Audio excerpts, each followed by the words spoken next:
Hi, I'm Dr. Lori Watson and the co-host of Foreplay. I'm your co-host, George Fowler, former firefighter, your couples therapist who loves to talk about sex. Woo! Let's discuss everything about the best sexual techniques to building your emotional intimacy, which is really necessary for great sex. We bring sound, concrete tools to reframe your relationship problems and learn how to fall in love again and feel desire. Listen to Foreplay Radio on the iHeart app, on Apple Podcasts, or wherever you get your podcasts.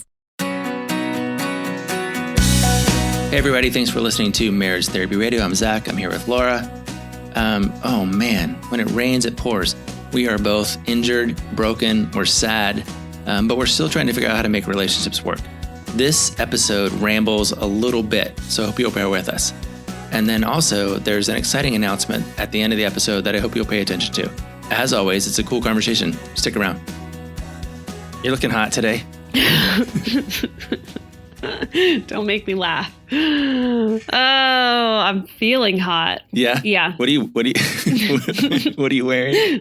What are you wearing? This is my husband's button-up shirt. It's a short sleeve button-up collar shirt. It's the only thing I could get my body into today because I am in a... Tell us why. What happened?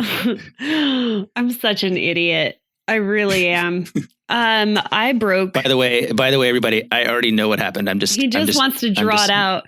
Well, I broke my clavicle mountain biking. I think I knew it was going to happen. Because you were on a bike? Mm-hmm, basically. Do you want to tell him why this is so funny to get a text message from me last night where I'm like, hey, so I broke my clavicle mountain biking. Yeah, what was the last one? The last one, you crashed a street bike. Ryan was out of town or something. And you were just all by yourself in the hospital. And you texted me and you're like, hey, I was on an airplane, I remember. And I was like, oh. Oh, man. Yeah, I went head over handlebars. I don't know how long ago this was. This was probably 6 years ago. It was about 6 years ago before I got pregnant with Holden. And I was just riding around Mercer Island and I think I saw a pothole and I hit the brake to avoid the pothole. And I just went head over handlebars. I remember all of that. What I don't remember is the guy that pulled me out of the middle of the street. And then I guess I was repeating the same story to him over and over. And he's like, this girl's concussed. So I took a ride to the emergency room. I did not get concussed yesterday, though the crash was much harder. I was at Mount Bachelor with my son and my girlfriend and her 2 kids. And my son was being a bit timid. And so I wanted to share with him the joys of catching air and that you had to go hard and you had to go fast and all. And so anyway, I just went. So now is he more or less likely to overcome his fear? The question is, am I more or less likely to get on another bicycle? Because I think the universe is sending me a sign. Dear Laura, you cannot stay up on a bicycle. It's now time for tricycles. And I broke my clavicle. I basically broke it. Have you ever broken your collarbone before? No. Mm-mm. So it's called a midline fracture. So it's the middle of my collarbone, broke it in half, but it's sort of diagonally broken. And then it separated completely. And then it went up on they're overlapping now. Does that make sense? Cool. Yeah. So I opted out of surgery and now I just have this sweet arm sling and I can't move very well at all because the rest of my body is pretty darn sore. You look like a guy on a vacation in Hawaii. I feel like the part you can't see is that I'm wearing also a tennis skirt because it's easy on and off. I mean, I'm basically doing everything with one hand. And by doing things, I'm sitting at my computer looking at you. Anyway, it's always a fun experience. Well, I have a sore finger. Oh. I have a sore finger. What is that from? What is it from? I have a sore finger. I have a sore finger. What's that from? Sound of Music. I've never seen The Sound of Music. Don't judge me. Don't judge me. We are falling apart at the seams. I went to the orthopedist too last week, and I got to tell you that my doctor was the hottest doctor I've ever seen. Why do you always was he a male or a female? It was a man. Oh gosh! And he had the prettiest eyes and his little mask, and then his bright blue eyes, and they were so nice. And then his hair was all like blonde and like nice. I was just like, yes, you can touch my hand. Oh my gosh. Hold on. It was weird. It was weird. I never had that experience before, but but yeah, I have a sore finger. I see it. You were kind of like casted up. It looks like you took like a pool noodle and you cut it up and you twisted it around a couple of fingers and you're propping up your mallet finger or your middle finger. Yeah. Yeah. No, I didn't do it. The doctor did it, but this is what I got. I got a little splint. I'm just going to share, this is a little bit longer of an episode, but I have to share this story because now that we're talking about medical woes, I think it's fairly humorous. So you're talking about a hot doctor. I had a hot doctor and I had to make an appointment. My insurance was running out in my mid-20s and I had to make an appointment for the lady visit, if you know what I mean. Okay. Had to go get my annual checkup. And in your early 20s, you just never know when you're going to have insurance next. So I call them, I say, I need an appointment to see the lady doctor and I need it tomorrow. And they said, no problem. And I walk in at 8 a.m. and in walks the most handsome man. And I immediately start to blush and sweat under the armpits and all the places. And he said, so what are we here to do today? And I told him that he was going to look in my cookie jar. It's probably really offensive. Just keep in mind, this is me in my mid-20s. So anyway, checkup, everything goes as planned. I go home. I tell all my friends and my fiance that I just had the super sexiest, hottest doctor of my life check, under the hood of my car. And I proceed to go back to him for 2 more visits and we get to be friendly and chit chatty. And I see him over the course of like 3 years. And finally we're chatting about mountain biking, I think, or we're chatting about snowboarding or something. And he said, hey, I just really have to ask you this question. Have I told you this story? No. He said, I'm always curious why you come to see me for your annual pap smear. And I said, because I'm a foot doctor. And I don't understand why you're asking me this question. He says, well, I'm a sports medicine doctor. And I lost it. He said, you are literally the only person I have ever given a pap smear to, aside from when I was in my residency training programs. And I was mortified, but I also did not feel bad that I looked forward to my pap smears every year. I mean, you know what? It doesn't hurt sometimes to have an attractive doctor is all I'm saying. Hey, do you read the comments on the Vanity Fair videos? I mean, yeah, I do. Why? My favorite one. Oh no. What? Because they're always like, she looks like this person, or she looks like that person, or and they're always like these models and super people from the shows or whatever. Perfect. Yeah. Except for this one. It said she looks like a young Carol Baskin. Who's Carol Baskin? Oh God, don't make me laugh. My ribs hurt so bad. Do I need to Google Carol Baskin? I'm sure she was attractive when she was young. Listen, I'm glad you don't know who that is, because that means that you were spared one of the worst parts of the quarantine. Okay. Which is Tiger King. Okay. Oh no, that's not nice at all. I know exactly who Carol Baskin is. That is not nice. You know what? It's because I was wearing leopard. Let's be honest. Oh, yeah, you were. That's why. Okay. All right. Let's talk about things that are actually going to help relationships out there. Yeah. So let's do that. Let's talk about how to help people. What's on your mind? What have you been seeing? Well, you know how that thing happens where I get into a groove and I use the same thing over and over and over again. I feel like you shouldn't say that so that your clients know that you're just recycling your same old material. I tell them, sometimes I'll say, I was just talking to a couple this morning and they had the exact same issue. And then I kind of tell them what it is. Mm-hmm. But I feel like it's coming up for me a lot lately. In part because I think we're having to figure out how to talk to each other. There's this thing, right, that we're all kind of in this rut, this kind of, we're around the same people all the time. And so I think I've talked about this before, where we sort of run out of words, or run out of ways to talk. Yeah. And I think we're also running out of patience. Right. Yes. And so there's a lot of, I'm watching conversations happen and I'm sort of like, hey, wait a second. What are you doing right now? Are you trying to what's that? I'm just thinking things unravel very quickly in COVID. With the whole low patience, low ability to have grace, and for your partner, it's just you hear something and you just almost immediately respond back to them. There's really not a whole lot of time to just slow it down and respond slower. Yeah. So So here's an example, right? I had this couple yesterday, and she starts crying, and she cries a lot, but she starts apologizing for the tears, and I'm like, "Why are you apologizing for your tears?" She's like, "I don't know, because he doesn't like it when I cry, and he's always trying to." And he's like, "But no, I just want to know what's happening. Like, why are you crying?" Right. And I was like, "Wait, hold on a second. Like, what's the answer to that question? Why are you crying?" It's like, and her answer is always, I don't know, Yeah. and I'm like, hold on, like, wait a second. That feels like an interrogation. It feels like you're trying to like solve her versus an invitation, which would be something more like, hey, like, what's up? What's going on for you that because I don't understand where your tears are coming from. That's more of an invitation. And so I don't know. That's kind of what I've been paying attention to a lot lately, where there's this kind of the sense of like, what's the difference between in the process of trying to receive information from your partner, do you coax it out versus like sort of demand that they somehow explain themselves? Yeah.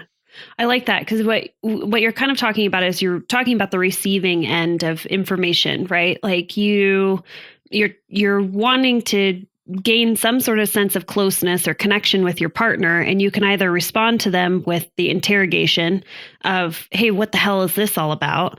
versus like, "Hey, like seriously, what is going on? This is so strange. This is really unusual," and it's more inviting. So you're saying interrogation versus inviting. I like it. Yeah. I mean, again, we all know what it's like to be sort of in a conversation with our partner and feel like we don't quite know what's going on. Like, wait a second, why are you asking me these questions? Like, why are you doing, like, what is the deal here? Because I feel like I'm under a swinging spotlight, like light bulb, and like you have something that you should be protecting or defending at that point. If your partner's coming to you to interrogate you, it's like you have something that you need to reveal that you're trying to keep safe, or you're trying to protect, or you just get defensive. There's no real opportunity there for you to connect. So can I tell you about the one that so you're talking about interrogation versus invitation. And yes, I oftentimes will teach where it's, do you repel your partner or are you inviting your partner? And it's more in the sense of when you have a concern, a want, a wish, a need, a desire, whatever it might be, however you go about addressing that conversation with your partner needs to be as soft and gentle as possible. It's something that we learned in our training at the Gottman Institute. It's something called a gentle startup. And the whole idea is that if you have something that's a need or it's a want or it's important to you, you really want to set your partner up to hear you. And you can either invite them into the conversation by being really gentle and really kind and really picky with your words, making sure that you are gentle. I keep saying that. Just let's keep in mind, by the way, there's some pain pills in the mix here on my end. So synapses are not firing all that well. But you can either invite your partner into being a part of the solution and saying like, this is what's really going on for me. It's all about me. And I would love for you to help solve this problem. Or you can repel it and you make it all about your partner. This is my problem. You are my problem. And you need to stop doing this or else it's going to be a bigger problem. And it really is repelling. And if I heard my partner say, "Hey, you're the problem and you need to fix yourself," I would throw up my double barrel fingers and I would say, "F you." And I'd be really pissed off. It would not be a way to get to the heart of the matter of inviting me in. So while you use invitation and interrogation, I use a lot of... Well, investigate's another word, isn't it? Yeah. Right? Like investigate is like, maybe that's what you do with the problem. Mm-hmm. So go, okay, do you want my help? Like, how can I sort this out with you? Like, what's the path forward? When you started talking about problem, I think I've said this before, but it feels to me like that's the place we ought to live in our sort of day-to-day management. So you've seen me say like, up here is difference, and then under that is problem, and then under that is conflict. And a lot of couples skip conflict, they skip problem. Right. And they go straight to conflict. Yeah. But problem is the part where you're like, what is it that we have that we need to solve that's threatening to us, right, because we don't have those skills or we haven't learned how to leverage that. And I think that's where like invitation and even investigation can be helpful. But as soon as you go to interrogation and it's like what's your problem and why are you crying and what's the deal with your feelings? I mean, this woman yesterday, she said, I'm sorry that I'm feeling this. And I was like, why are you apologizing for your feelings? Like, you get to have your feelings. Totally. Feelings are things that you have. Yeah. What we need to do is learn from them and figure out if there's a way that we can, use those feelings to create more intimacy or more connection. And that's where I kept saying to him, I was like, you got to, like, are you inviting or are you investigating? Or interrogating. He's like, I'm interrogating. And I'm like, okay, so let's try it again. So he would try again. Yeah. Try again. It was good on him because he was like exasperated by the end. Because I go, is that interrogation or an invitation? Interrogation. What that sounds, is this the first time you have shared this with them, or did you sort of? Yeah. Okay. Yeah, no, we did all that yesterday. First time. Yeah. So then at some point you were able to ask him, after you had introduced him to the difference, you were able to say, okay, now are you interrogating or are you inviting? And he got it. And he's like able to back up and say, okay. It reminds me, like, one of the pieces that I'll always take away from being a child and my dad would always ask me, is that a tool or is that a toy? Because, as a kid, you pick these things up and you're like spinning something dangerous around and you've made it into a lightsaber. And my dad would be like, is that a tool or a toy? And I really appreciated having that question where it allowed me the opportunity to just like really like ponder about it. Like, well, it's probably a tool. So I will be putting this down now. Yeah. It's funny. Another conversation I had yesterday where I used this exact same thing was this woman, and they have like a 2-year-old daughter, and the husband would let the daughter play with the screwdriver, just let her carry around a screwdriver. Sure. And she kept going, why do you think that's okay? Like, what is that about? And I said, what is the right answer to that question? Right. Like, is he going to say, well, I think it's okay because the screwdriver is only 2.5 inches long and it's not long enough to like, there's no right answer to that question. No. However, hey, I'm wondering, like, I'm a little bit concerned because I feel like the screwdriver is dangerous and maybe you don't. So can you help me understand, like, why you're not concerned about her carrying a screwdriver around? Yeah. That's an invitation, right? That's different. Yeah. And, so I did the same thing to her. I was like, are you interrogating or are you inviting? Yeah. Interrogating. And she was like, I'm interrogating. Yes. And I told her, I said, you realize that when you have your second baby, you're not going to give 2 shits about the screwdriver, right? Well, at that point, you have one screwdriver and 4 eyeballs that you could be poking out. Yeah. Yeah. But you're going to be like, would you just give her the screwdriver so she shuts up? It's going to be like, give her the damn screwdriver. Oh my gosh. The pokey stuff. My kid came home with this, I don't know, it's probably a 14, 15 inch skewer, and it's super sharp and it's made out of wood. And at the end, there's just this little foam ball. And he was like, I made it at camp. And all of a sudden, like, the foam ball falls off and it's literally just like the sharpest object. And he's in his car seat playing with it. I'm like, what happened to your ball? Goodness gracious. Oh, well, at least you're wearing your mask. Yeah, at least you're not going to poke your teeth out. I know. Here's what I really like. I really like that in this moment, what we're talking about is how important is it for you to set your partner up? Like, often we find that our partners are reacting so poorly. It's their problem, right? Like, they get super defensive and they're the ones who are always, like, fighting back. And it's like, well, wait a second. What is it? How did you enter that conversation that may have, like what you said, how do you answer? How do you respond to that kind of a question? How do you respond to what the hell I'll is say this? that to Rebecca sometimes too. I'm like, what is the right answer to this question? Like, that you're asking me right now? Because it doesn't seem like, oh yeah, like just what you just said about what John kind of talks about, like, what is this versus what the hell is this? Yeah. Yeah. Well, yeah. There's a difference. There's totally a difference. And so it's just your ability to slow things down just a second and ask yourself, am I inviting or am I interrogating? Inviting? No, that's not your phrase. Yeah. Is it? Interrogating versus... An interrogation versus an invitation. Invitation. And then we added investigation, which I like because I like to play detective in my office. Oh boy. We're just all about words. You need to have another... Oh, guys, if you didn't know, Zach wrote a book. It's called The Relationship Alphabet, where he plays on words and he talks about every word of every letter of the alphabet has... I know. Let this just be the episode. I'm on painkillers and everyone's hearing it for what it's worth. Here's what I wanted to do. Let's do this. Okay. Laura, explain to me the plot of Guardians of the Galaxy. Oh, it hurts to laugh. Okay, Guardians. Or tell me what fantasy football is. I know what fantasy football is. I am a good football knower. Ow. Yeah. No, that's what we ought to do. I want to pick the thing that you don't know anything about. But yeah, tell us about Guardians of the Galaxy. I don't know anything about Guardians of the Galaxy. We did that. Let's not waste that time. No, but we did do that on Vanity Fair. That's coming out in probably a few weeks. And I actually thought it was really good. Hey, I will say this, though. I think I told you about this, but I wrote the Relationship Alphabet and then recently the Marriage Therapy Journal. Yeah. And I just partnered with a company that runs virtual book clubs. They're called High Tide. Yeah. And they are launching a book club in October for the Marriage Therapy Journal. Yes. And it's a virtual experience that you do with a whole bunch of people. And there's a couple of Q&As with me.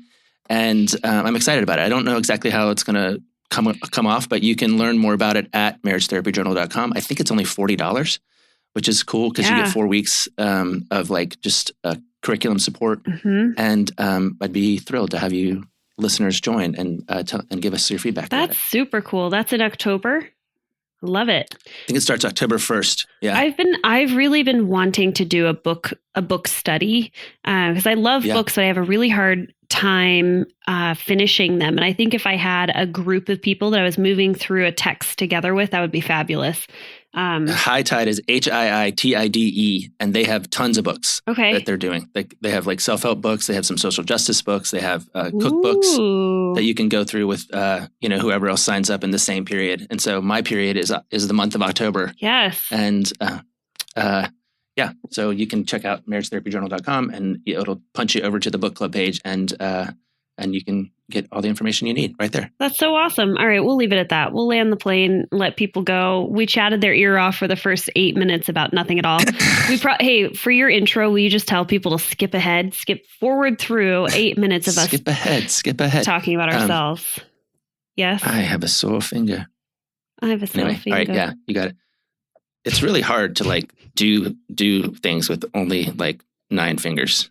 We should take a group picture of the two of us, just really screenshot of this right here. Yeah. I attempted to do my own hair today. I couldn't put on my own underwear, but I attempted to do my own hair. Like I said, yeah, you're looking hot. You look like a young Carol Baskin. Stop. See you later. All right. Bye-bye. Thanks so much for listening to this episode of Marriage Therapy Radio. I'm just starting to think fall is coming around the corner, and a lot of us are getting ready to either send our kids back to physical school or start distance learning.